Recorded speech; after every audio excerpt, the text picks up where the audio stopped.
Assalamualaikum warahmatullahi wabarakatuh. Saudara-saudaraku yang berbahagia, dalam permintaan diskusi yang disampaikan, saya diminta untuk menyampaikan tentang fikih darah wanita. Tetapi karena cakupan pembahasannya tentu sangat luas sekali, baik terkait dengan klasifikasi atau macam-macam darah wanita. Satu di antaranya sudah saya jelaskan terkait dengan teori nifas, beberapa teori yang diungkapkan atau dikemukakan oleh para ulama. Tetapi dalam kesempatan ini saya ingin fokus pada 3 permintaan yang disampaikan oleh rekan-rekan semua. Yang pertama terkait dengan hukum membaca Al-Quran bagi orang yang sedang menstruasi atau haid. Memang dalam Al-Quran dijelaskan la yamassuhu illal mutahharun. Penerjemahan terhadap ayat ini tentu sangat terkait dengan posisi la di situ. Apakah berarti lamun nafi sehingga diartikan tidak ada? Ataukah la di situ diartikan sebagai lamun nahi, larangan, sehingga diartikan jangan? Maka para ulama kemudian berbeda pendapat, baik dalam menerjemahkan maupun dalam menginterpretasikan ayat Al-Quran. Ada yang menafsirkan la yamassuhu illal mutahharun, tidak boleh menyentuh Al-Quran itu kecuali oleh orang yang bersuci.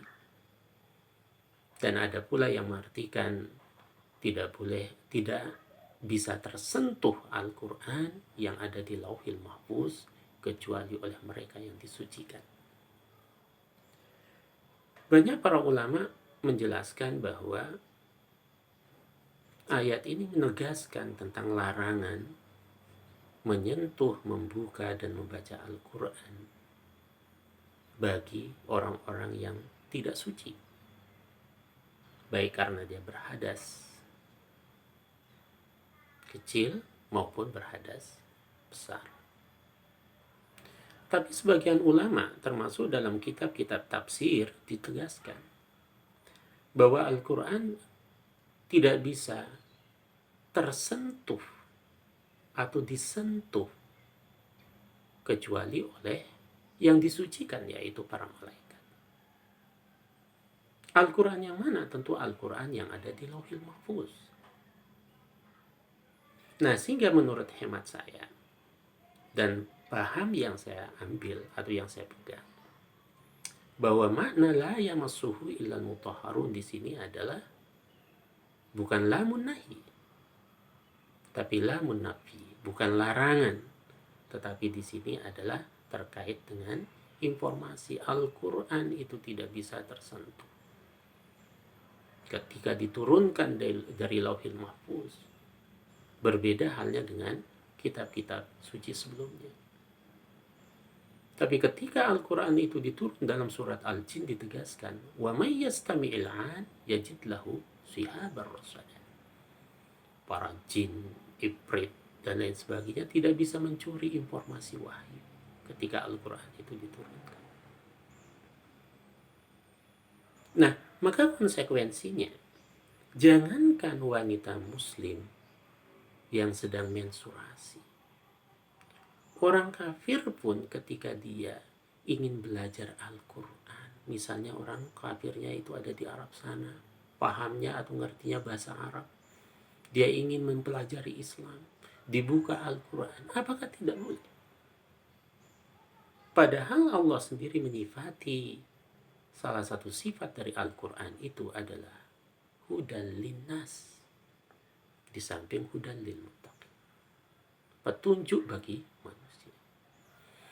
Maka siapapun mereka, kalau niatnya itu ingin membuka Al-Quran, ingin membaca Al-Quran untuk mencari hidayah, maka Quran adalah sumber hidayah itu.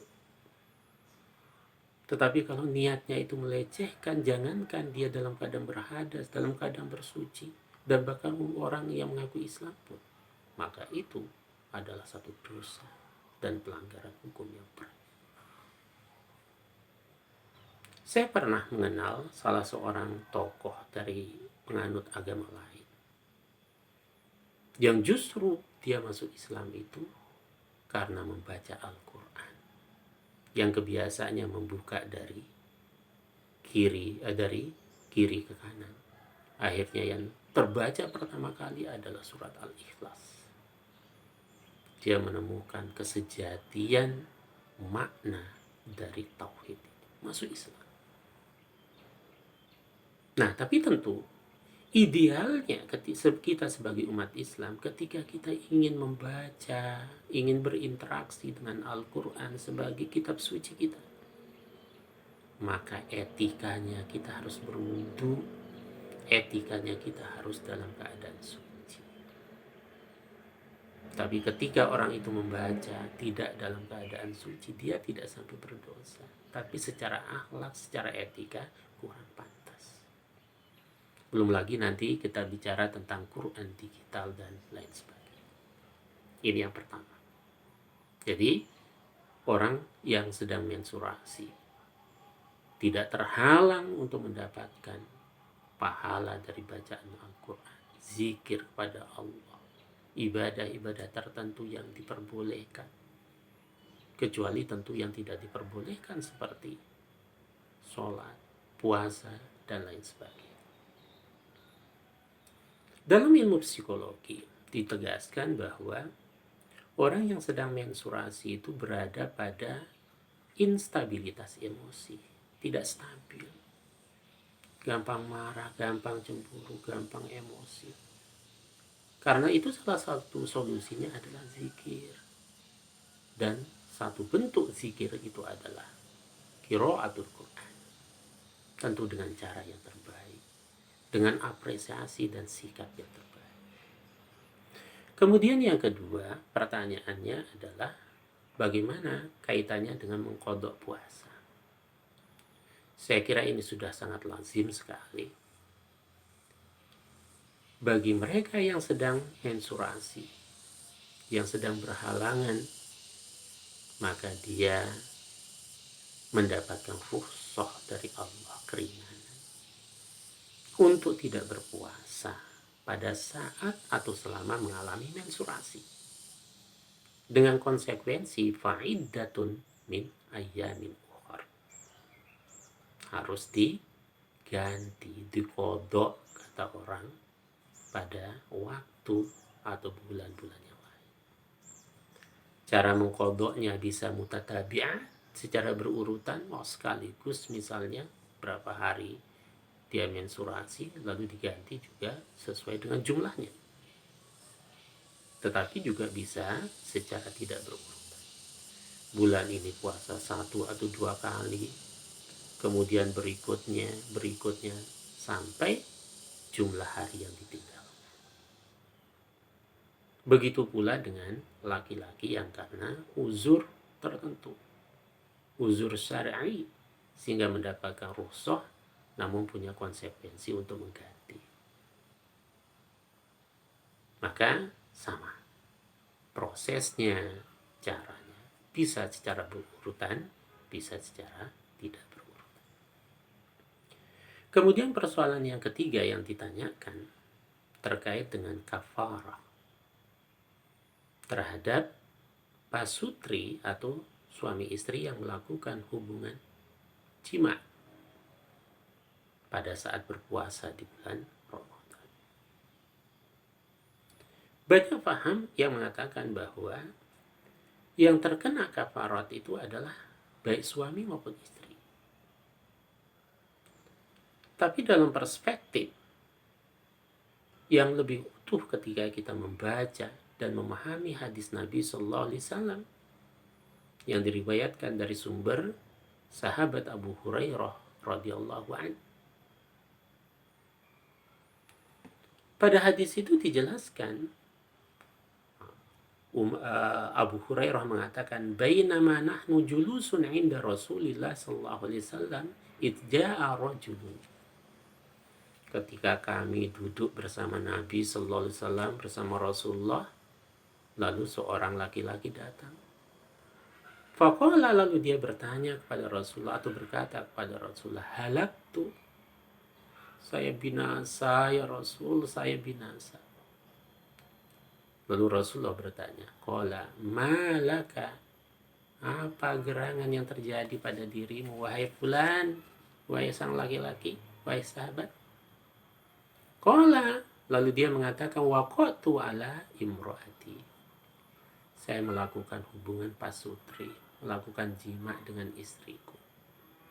Wa ana shaim, dan saya dalam keadaan berpuasa. Ya, ibarat nasi sudah menjadi bubur, terlanjur dilakukan, puasanya itu otomatis batal, maka Islam selalu memberikan solusi. Solusi yang pertama yang disampaikan oleh Rasulullah SAW, hal tajid raqabatan. Apa kamu bisa menemukan atau memerdekakan seorang budak? Fatu'tikuha, lalu kamu merdekakan dia. La, kata dia, enggak bisa ya Rasul. Karena tidak bisa, lalu diberikan solusi yang lain. Siyamu syahrain mutatabi'ain. Puasa 2 bulan berturut. Lagi-lagi sang laki-laki mengatakan, la, saya tidak sanggup. Mungkin bahasa kita, jangankan 2 bulan berturut-turut ya Rasul, 1 bulan saja ini tidak sanggup menahan itu. Kemudian yang ketiga, diberikan solusi oleh Nabi, it'amu sittina miskinan. Memberi makan 60 fakir miskin. Lagi-lagi la, tidak ya Nabi, tidak sanggup. Jangankan untuk memberi makan 60 fakir miskin, dia sendiri kadang makan, kadang tidak makan. Sudah miskin melanggar. Tapi Islam tidak memberikan satu cemoohan, tidak menistakan, tapi selalu memberikan solusi. Karena semua alternatif itu tidak bisa dilakukan, maka Nabi memberikan gandum.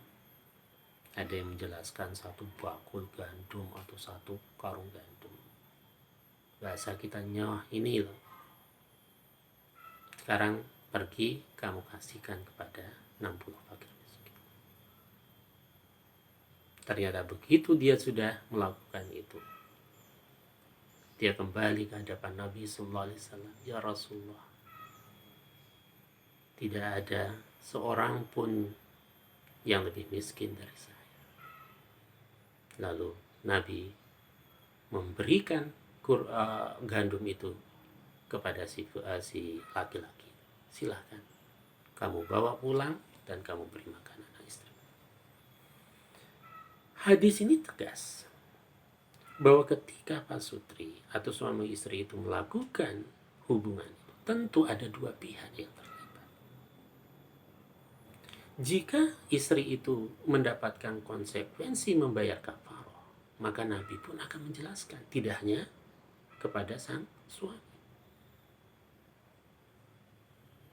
Atas dasar itulah, maka yang mendapatkan konsekuensi membayar kafarah itu hanya bagi laki-laki atau sang suami, baik sebagai pelaku itu sendiri maupun sebagai kepala keluarga, berdasarkan hadis sahih.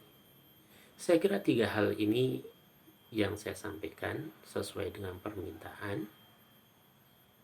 Kurang lebihnya mohon maaf, dan saya tunggu pertanyaan-pertanyaan berikutnya. Assalamualaikum warahmatullahi wabarakatuh.